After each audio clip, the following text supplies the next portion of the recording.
Martes 14 de enero. Saludos, señoras, señores, bienvenidos como cada día a este espacio, a esta revista de prensa, a este paseo que hacemos cada mañana por los kioscos, por las primeras planas de los diarios que se editan en Córdoba, Diario Córdoba, Diario ABC, Diario El Día, y como cada martes recibimos la visita de la redacción del día. Hoy Francisco Javier Cantador, bienvenido. Muy buenos días. ¿Qué tal? Bueno, pues vamos con nuestro recorrido habitual. Hoy una información, Javi, que viene en todos los periódicos, que es el tema de la Agencia de Urbanismo.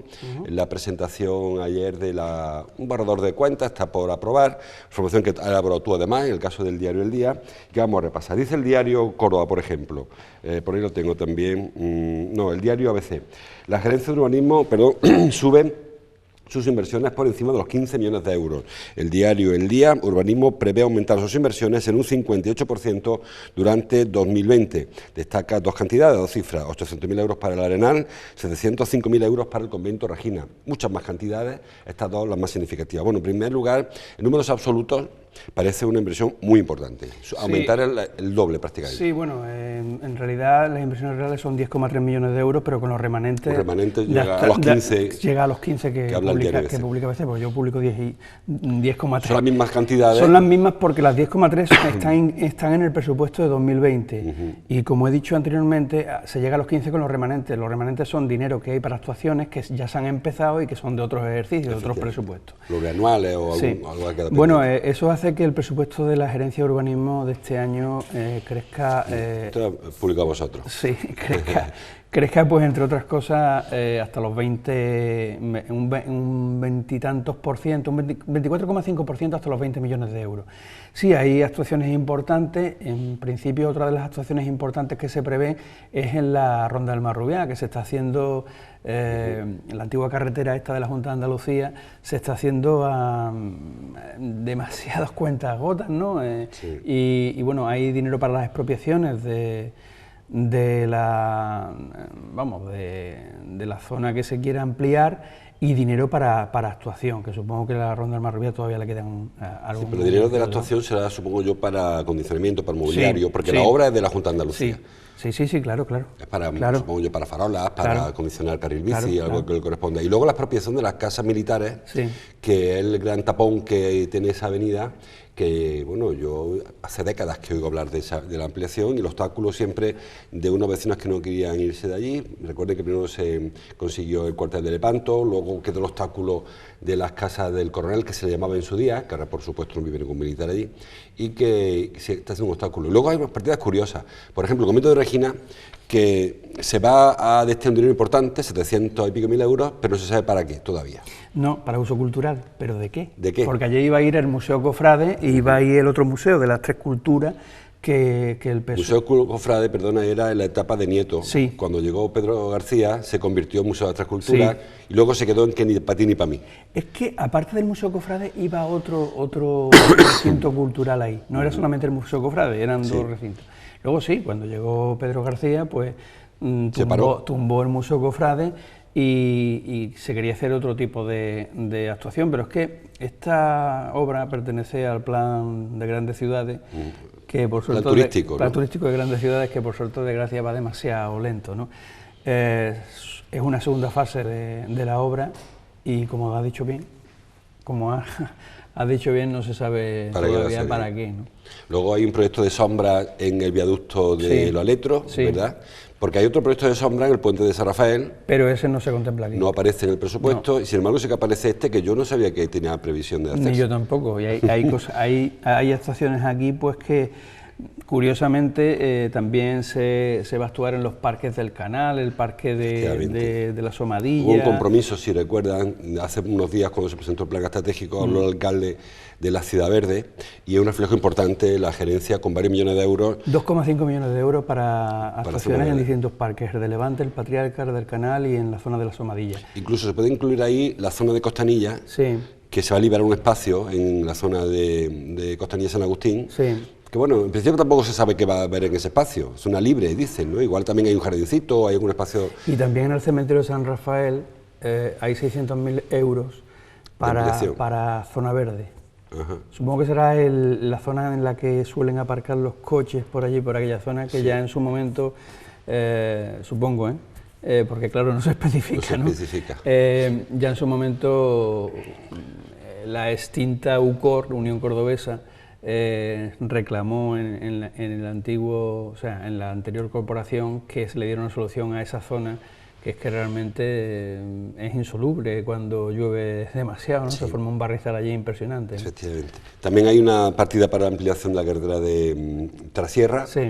Está ya aprobada la expropiación del único bloque que queda, creo que es el Pireo, me parece, que es el que queda allí, que es el que impide la ampliación de todos los carriles y la vía de servicio subiendo para Trasierra a la izquierda. Pero es que además hay prevista una gran glorieta, ¿verdad?, donde estaba antiguamente el cruce de las vías, Vía del Morchón y la vía de Córdoba, sí, que pretende articular el tráfico, que es un poco caótico en la zona aquella, pero tampoco se especifica exactamente para qué va esa partida. No, obviamente no hay especificaciones hasta que no se conozcan los expedientes y demás. Simplemente lo que aparece en el borrador de presupuestos o en el informe de presupuestos es la obra en sí o a qué se destina, simplemente. No aparece. Ahora queda por ver si van a seguir adelante, porque esta es la propuesta que lleva el claro, equipo de gobierno, en concreto el presidente, Salvador Fuentes, del Partido Popular.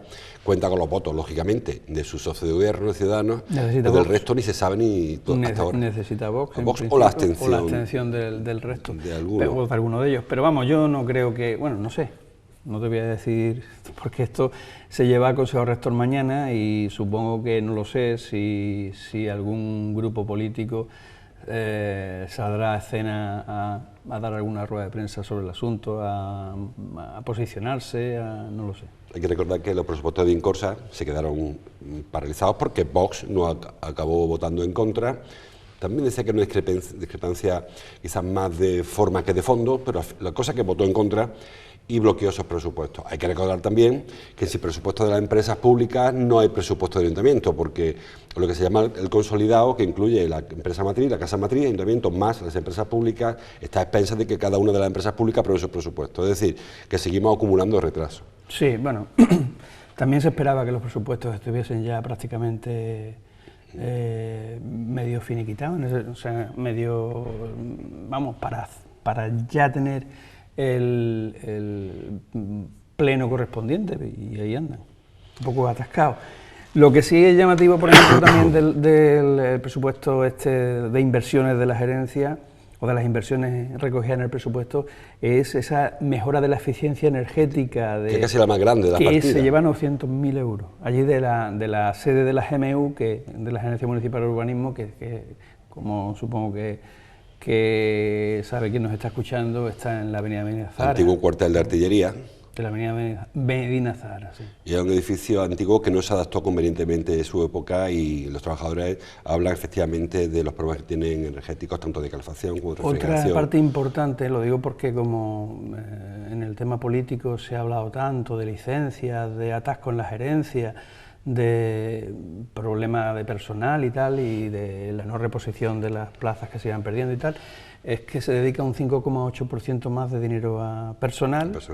Con la intención, hasta llegar a los 9 millones de euros, con la intención también de ir consolidando los puestos de trabajo. Bueno, esto no deja de ser todo hasta que se haga realidad una declaración de intenciones, ¿no? Sí. En cualquier caso, el tema del personal de la gerencia no solo se arregla consolidando puestos de trabajo. Hay muchos interinos que quieren que pase a ser de trabajador funcionario, pero es que el problema de la gerencia es que no hay trabajadores cualificados para firmar los expedientes. Claro. Es decir, que el atasco va a venir cuando caiga en un alto de la mesa, nada más que los proyectos municipales, 40 o 50 proyectos municipales, porque esto es solamente el proyecto de la gerencia, falta lo de infraestructura y tendrá también su obra, lógicamente, cuando lo conozcamos. No hay quien firme expediente, es decir, para que un expediente urbanístico prospere tiene que firmarlo un funcionario, igual que una sanción, por ejemplo, urbanística, etcétera. Y no hay funcionarios que puedan firmar aquello. Además que muchas veces eso es algo que siempre, de lo que siempre se ha quejado, por ejemplo, el secretario del Pleno, ¿no? En ese sentido, de ese funcionamiento de la gerencia. Sí, que al final hay funcionarios que se atreven a firmar proyectos que son de otros. Muchos dicen que no firmo proyectos que no sean míos, no vaya a ser que ocurra algo, yo soy responsable, que ponen ahí el garabato y al final se atasca, que es el gran problema que tiene la gerencia desde que la crisis de 2008, como decía antes Cantador, se fue cargando, limitando la tasa de reposición, mucha gente que fue saliendo, no se supo qué hacer con aquellos trabajadores y al final pues son plazas que todavía, yo no sé si antes la administración estaba súper poblada de trabajadores, pero lo que está claro es que con la crisis ha dejado ahí una merma sí. que todavía no sé, vamos, que todavía estamos con la precrisis en ese sentido, ¿no? Sí, con la poscrisis. Con la poscrisis, no hemos recuperado la situación que había sí. antes del 2008. Y no solamente la gerencia, que otros departamentos, como es el caso bomberos, policía, o el Instituto de Deportes, donde hay una falta de personal espectacular que también le está generando porque hay un problema, porque por ejemplo los bomberos y los policías no se crea una plaza de un día para otro, tarda bastante. Sí. Y bueno, ya parece que es que llueve sobre mojado y en ese sentido también muchas veces es como bosque clama en el desierto. Los bomberos, por ejemplo, se quejan amargamente en redes sociales y llevan razón de que muchas veces, por ejemplo, en verano se encuentran con 3 incendios a la par, aunque sea de pasto, de lo que sea, que es que no pueden cubrir, no tienen personal para cubrirlo. Sí, y un bombero, como decía Javier, desde que la plaza se aprueba por el órgano hasta que el bombero está ahí con su casco y su manguera, pueden pasar fácil 2-3 años, sí, 2 años mínimo, y la policía local igual, sí. Pasan por la academia de policía, no por la loca, por la otra, por la academia de policía, y con sus prácticas y con todos sus ejercicios, hasta que un policía se pone la gorra y empieza a sancionar infracciones, 2 años no se los quita a nadie. Sí. O sea, para tener policía en el 2022 tiene que salir hoy a concurso.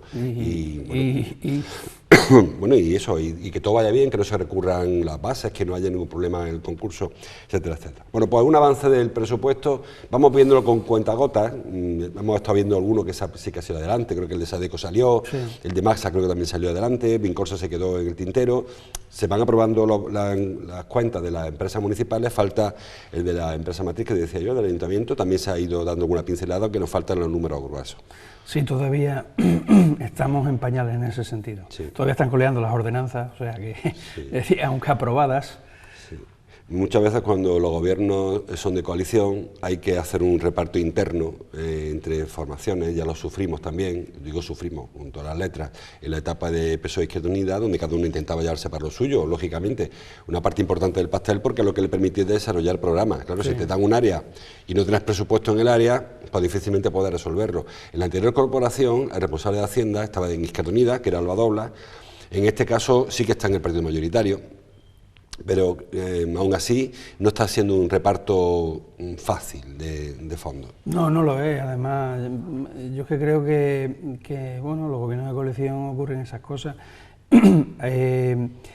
Hay lo bueno que tiene, por ejemplo, el tema de urbanismo es que es el mismo de Hacienda, o sea, lo bueno para él, es que Salvador Fuentes pues puede hacer esta declaración de intenciones, que de momento es una declaración de intenciones. Ahora, si te toca otro área que lleve Ciudadanos, infraestructura, por ejemplo, lleva Ciudadanos.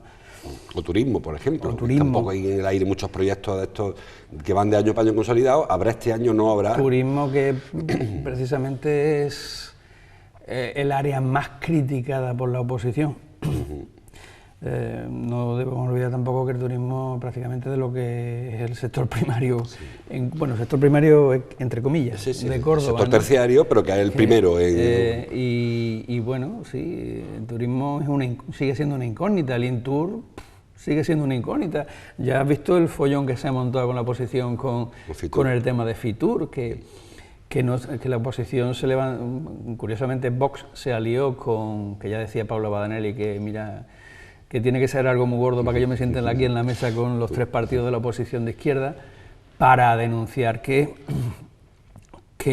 no se sabía que se iba a llevar a Fitur 15 días antes y que la delegada, en este caso Isabel Albal, la teniente alcalde de Turismo y primera teniente de alcalde del ayuntamiento, pues no les había informado de lo que se iba a llevar a Fitur y les había dicho que los había remitido a una rueda de prensa y se iban a enterar por la prensa. Sí, pero que tampoco dio mucha información, que faltan 6 de Fitur, empieza el martes que viene o el miércoles, y estamos todavía sin programación al minuto como se hace otro año. No sabemos lo de los cines callados, lo de un show cooking que hay, una degustación gastronómica, la presentación que será en IFEMA, pero las letras chicas... Al dedillo no se conoce. No se conoce todavía y hay que preparar mucho trabajo, que como cada año haremos información especial nosotros, también el día, lógicamente, sobre lo que ocurre en Fitur, y creo que en ese sentido o no está cerrada la programación o la tienen guardado como si fuera aquí el secreto de la corona. La Feria Internacional de Turismo de Madrid, pues no sé qué decirte.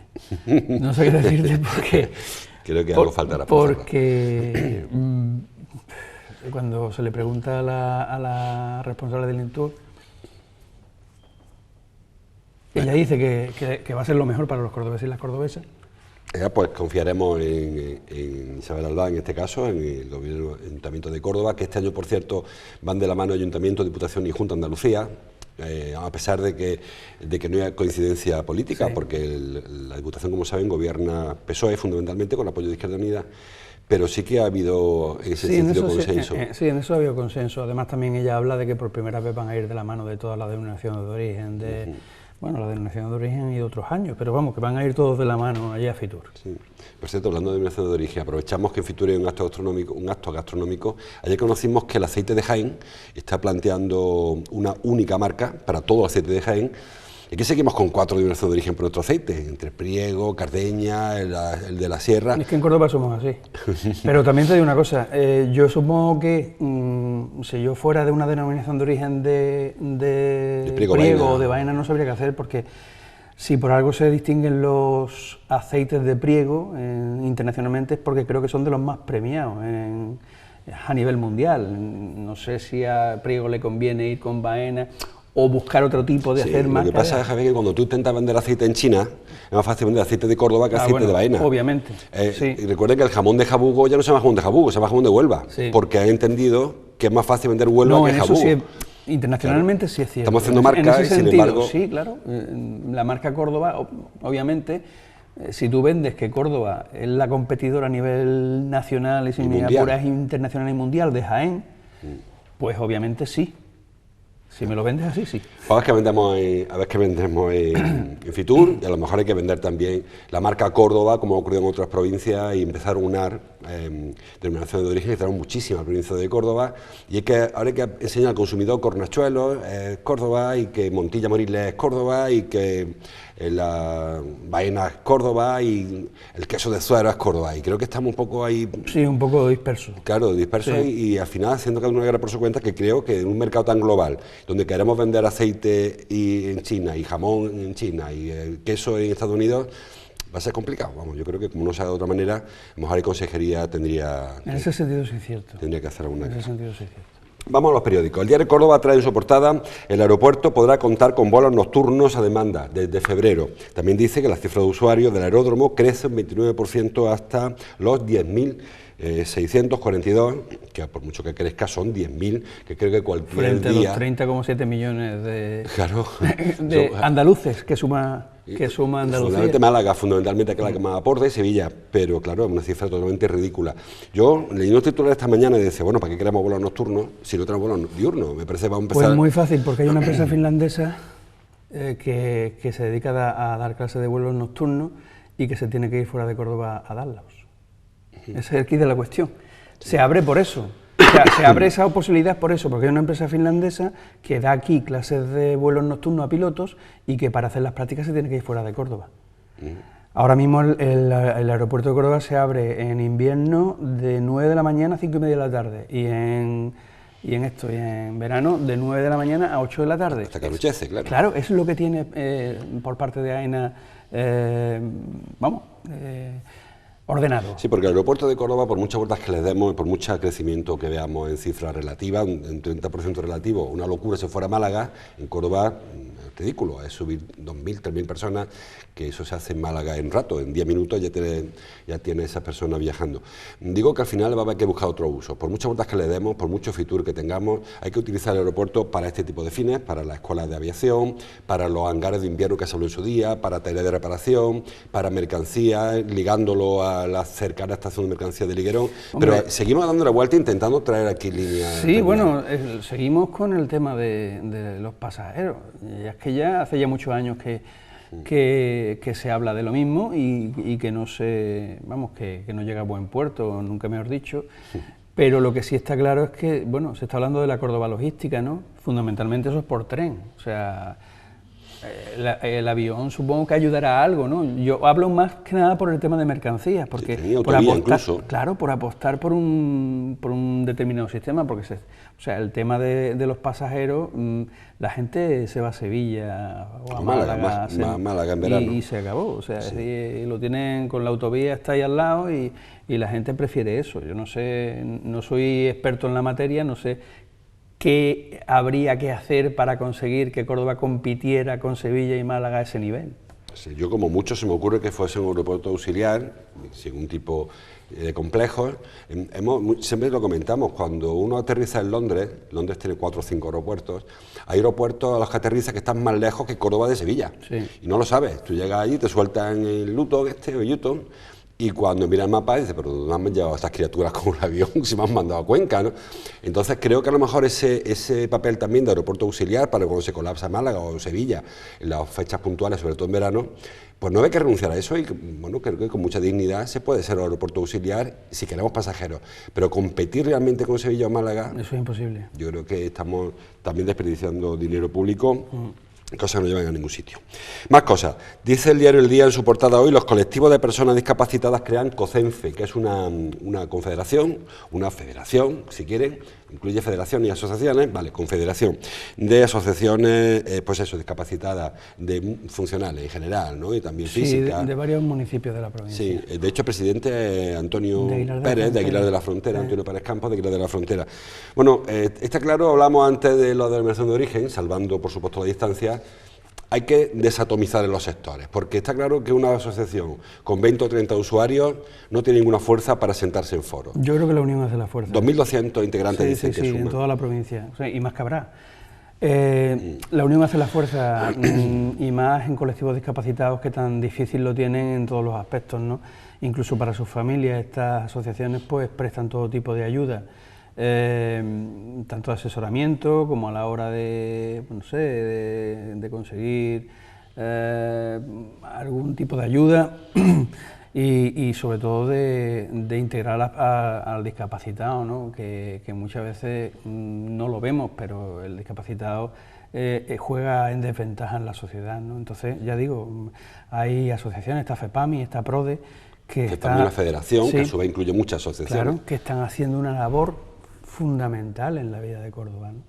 Incluso PRODE, pues con la integración total, tanto laboral como de todo tipo de personas con discapacidad mental, ¿no? Y sobre todo teniendo presencia en foros, porque yo insisto, es muy difícil que una asociación pequeñita, de estas que tienen enfermedades raras, por ejemplo, que al final mira y son 40, 50 afectados, porque pues, afortunadamente no hay más. En Córdoba, que enfermedades raras hay, no sé exactamente la cifra, creo que son 20.000 en España, claro, al ser tan pequeños, claro.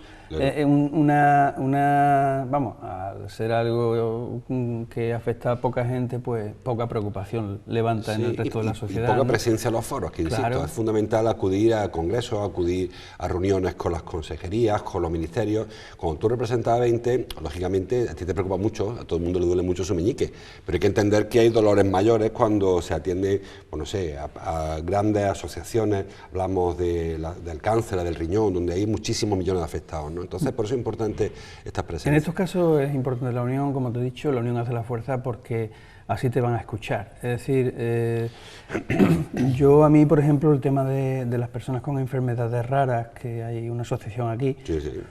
Prácticamente, por desgracia, pasa inadvertida. Algunos me dirán en el ayuntamiento, ¿eso no es cierto? Pues sí, porque Por eso mismo, porque es una asociación, los afectados son un número que no es significativo en la sociedad, y entonces pues muchas veces claman en el desierto, mandan notas de prensa a los periódicos, se les hace caso unas veces sí, otras veces no se les hace caso. Ellos incluso se hacen visibles haciendo todos los años una marcha, y que sigan haciéndolo para que la gente lo siga viendo y siga viendo que eso sigue existiendo, ¿no? Bueno, pues seguiremos apoyando a que vienen por aquí, como saben, Rosa, David, vienen de cuando en cuando a anunciar, pues ser marcha de relevos, que hablaba Javier, y otro tipo de actividades que intentan visualizarse y visibilizarse, porque es fundamental para ellos, que sigan estando en la red de Madres y Padres Solidarios, que están trabajando a nivel nacional y que supongo, no sé si se han integrado ahí, pero bueno, un sitio interesante donde formar parte. Una foto pequeñita en el diario IBC, volvemos atrás en el tiempo, la marcha Inmaculada sin remedio. ¿Recuerdan aquel cuadro que era una Inmaculada de Murillo, que la autora le quitó la cara, se puso ella y, bueno, un desnudo que están viendo ahí, un poco intuyendo? Ven ofensas, hay uno poco impersonal, ven ofensas a la religión en la muestra de Diputación. Un juez, también bastante impersonal, deriva el caso de Inmaculada sin remedio a la vía penal por si hay delito. Bueno, en primer lugar, no hay nada hasta ahora, quiero decir que solamente son que un juez ha dicho, mira, pues vale, acepto la denuncia y que se tramite, poco más que eso. El juez lo compara con las caricaturas que se hicieron de Mahoma, que tanta polémica y tanto rechazo levantaron hace años en la población musulmana, ¿no? En la población árabe.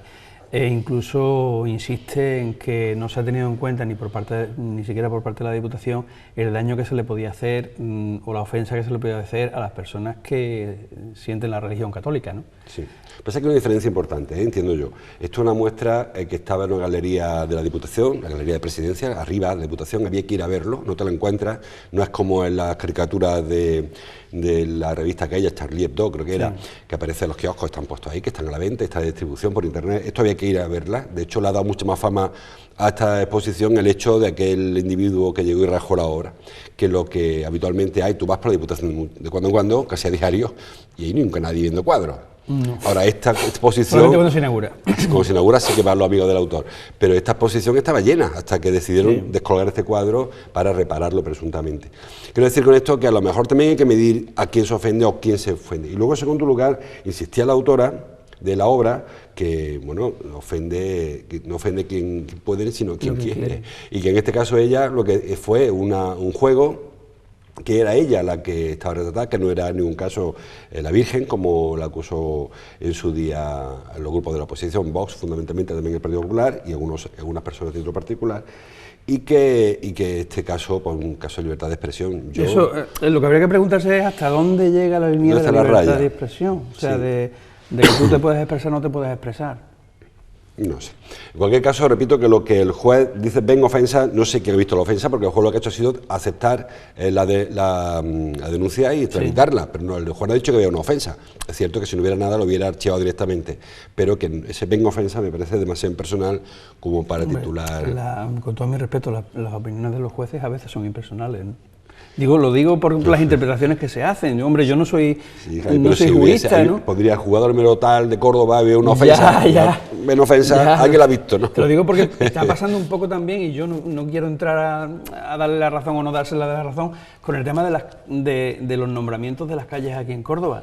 Hay un juez, el juez que tiró para atrás la plaza de Cañero. Eso puede ser discutible si se mira desde un punto de vista sobre lo que hizo la figura del rejonador a quien se dedicó la plaza, o se puede ver de otra manera, depende desde el punto de vista que te pongas, pues lo verás como algo subjetivo o algo menos subjetivo, ¿no? Sí.